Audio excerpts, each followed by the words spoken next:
Il y a des gens qui n'aiment pas l'organisation. Il y a des gens qui n'aiment pas le mot ordre.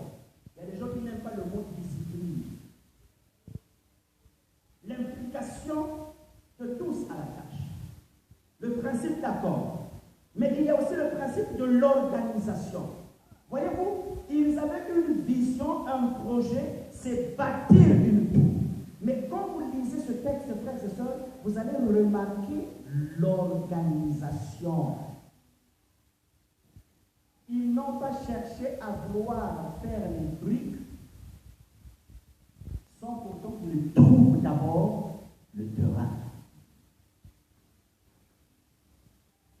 L'organisation. Nous avons besoin de nous organiser.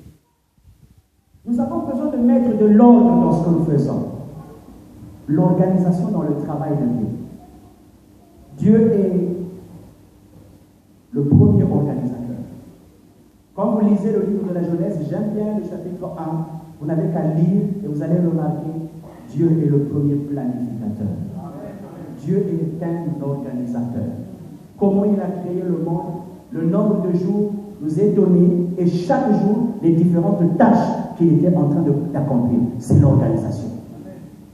Quand on n'est pas organisé, on va faire n'importe quoi. Lorsqu'on n'est pas organisé, il y aura perte de temps. Lorsqu'on n'est pas organisé, même si on a des moyens, même si on a des atouts, mais nous n'allons pas les exploiter comme il se doit. Mais là où il y a l'ordre, là où il y a la discipline, là où il y a l'organisation, les choses avancent. Je ne viens pas ce matin ici montrer qu'il n'y a pas d'organisation ici. Je suis en train juste de rappeler certaines choses qui ont aidé ces gens à réaliser un ouvrage magnifique. Il y avait l'organisation. Quand il n'y a pas d'organisation, il y a ce qu'on appelle un laisser-aller. Chacun fait ce qu'il veut. Chacun vient à son heure. Vous n'avez rien à dire. Pas de remarque, pas d'observation. Et si quelqu'un se trompe ou quelqu'un a fauté ou quelqu'un a fait quelque chose, on n'a pas à lui faire des reproches. On est libre. Si vous blaguez, je quitte. Je m'en vais. De toutes les façons, vous n'êtes pas les seuls. C'est dur d'entendre ce genre de choses. Mais on me prend pour qui? Je suis pas votre enfant. Je suis quand même majeur. Et puis j'ai la liberté de parler. Vous voulez m'empêcher?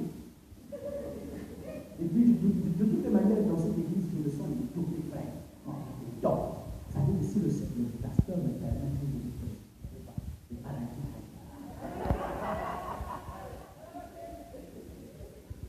Ça veut dire bien de quoi on est jeune. Je chantais, comment on appelle ça dans le Coran, les voix, ça veut dire que les autres fois là, quand je ne vois là-bas, je me demande d'avoir aussi un temps de sacrifice. Moi, j'ai la voix. Les gens admiraient ma voix. Ce que j'entends là aujourd'hui, au louange, l'adoration. Je suis étouffé dans cette église. J'ai des talents musicaires. Ça dit que, je ne sais pas si vous venez de connaître le Seigneur la paix. J'ai fait telle formation. J'ai tel diplôme. Je peux réciter la Bible de Genèse à Apocalypse. Même quelqu'un qui n'a pas le Saint-Esprit peut réciter ça.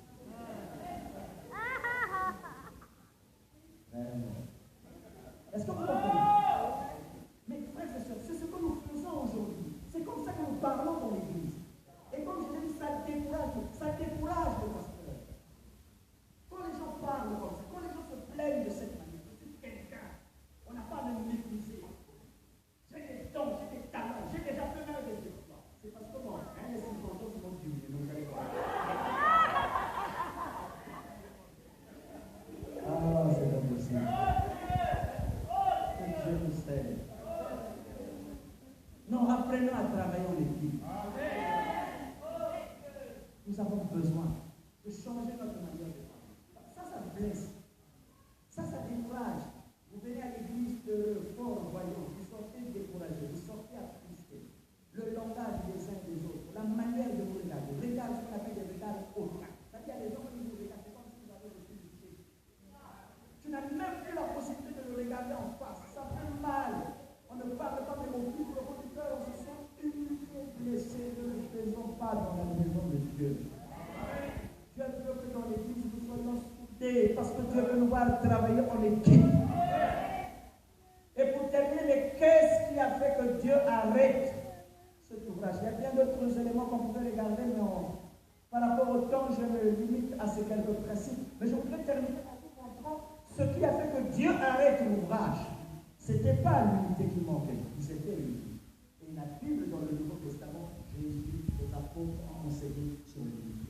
Parler le même langage, même Jésus, dans l'enseignement de la prière, il dit si 2 ou 3 s'accordent pour demander. Donc, vous comprenez le principe de l'unité. La Bible, l'apôtre Paul nous parle de l'amour. Donc, vous allez remarquer les principes que ces gens avaient respectés, qu'ils avaient mis en valeur. Dans le Nouveau Testament, nous les retrouvons, mais ils sont présentés d'une autre manière.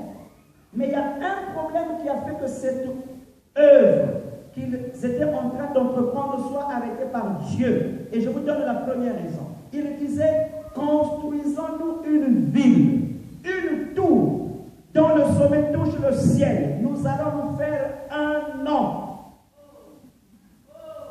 Voilà le problème. Le problème n'était pas dans les principes. Le problème, c'est qu'il y avait ce que j'appelle une mauvaise motivation. Vous connaissez ça? Dites après moi, mauvaise motivation. Vous vous rappelez de ce message? Ça fait longtemps. Mauvaise motivation. C'est-à-dire, ce qui les animait, c'était de faire une œuvre pour qu'on parle d'eux. Dans l'Église, nous n'avons pas besoin de travailler pour nous faire un nom. Il y a déjà un seul nom suffisamment grand, suffisamment puissant. Ce n'est même pas nous qui allons rendre célèbre ce nom. Il est déjà célèbre. Je vous assure, ce n'est même pas nous qui allons le faire connaître. Il est déjà connu. Ce que nous faisons, c'est juste continuer à le faire connaître. Mais Dieu a déjà fait connaître son nom. Donc je n'ai pas besoin de travailler en tant que frère, en tant que soeur, chantre, que sais-je encore, pour qu'on me croie à l'église, pour gagner de points, pour rechercher ce que j'appelle la gloire personnelle. Et c'est ça qui tue nos églises. Et c'est ça qui tue nos ministères. Combien de frères et sœurs ne peuvent plus être ensemble à cause de la gloire personnelle? Il y a lieu de se demander, frère, tu es là pour qui? Tu travailles pour qui? On ne peut plus accepter les reproches. On ne peut plus accepter la discipline. Parce que ce moi personnel ne doit pas être touché. Tout est centré autour du moi. Cette ville-là a été détruite. Cette construction, parce que les intérêts de ces gens n'étaient que centrés sur eux-mêmes.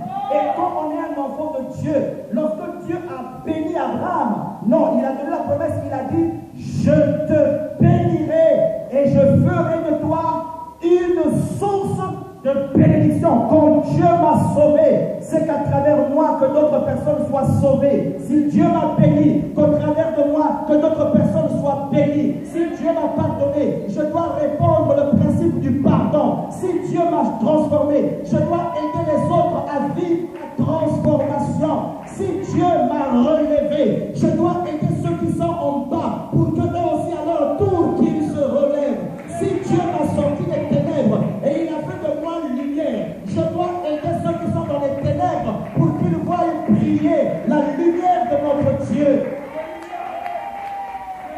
Et pourquoi à notre tour ce n'est pas le cas? On est animé, s'il vous plaît, par de mauvaises motivations. Nous voulons nous faire un nom, frères et sœurs.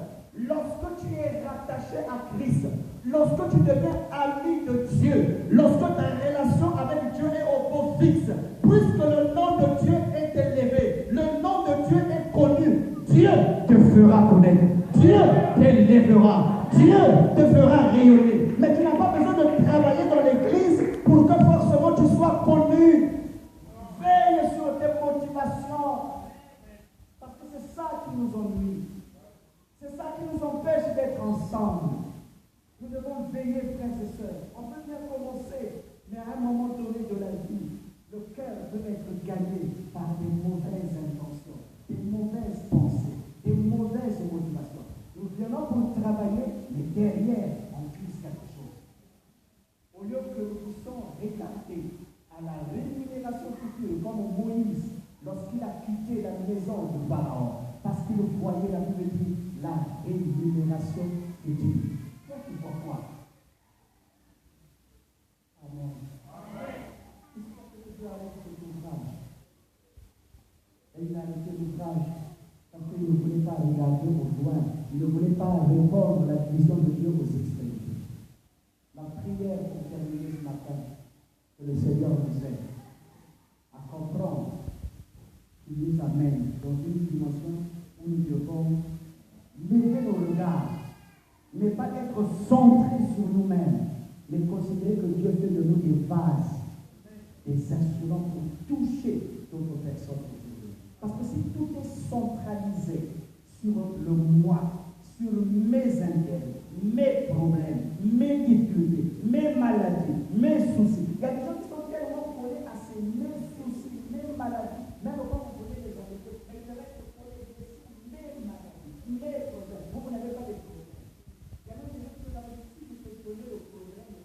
On parle de